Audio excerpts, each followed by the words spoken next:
Картините на Васко Стоев могат да се възприемат като огледало, в което ние да открием онази приливаща в краски картина на самите себе си, в която се лутат преобразяващите се обстоятелства на реалния живот.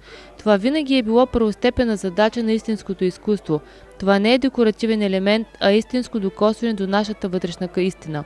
Всяка една от картините на Стоев има живот, в която всеки намира частица от себе си. Затова не е случайно на откриването много бургазлии решиха да се докоснат до неговото изкуство в галерия Петко Задгорски.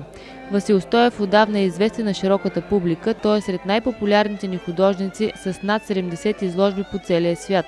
Той е сред малцината българи, продавали своя творба чрез аукционната къща Сотбис, изживяна, мислена и работена специално за пространството на галерия Лоран. Експозицията включва картини из циклите «Диалог», «Сънят на Франциско». Изкуството на Васил Стоев е свят амалгама от хармонии и контрасти. Експресивният език на торбата, лиричното иззвучение и интензивността на цвета са по-важни за автори от конкретното изображение в нея.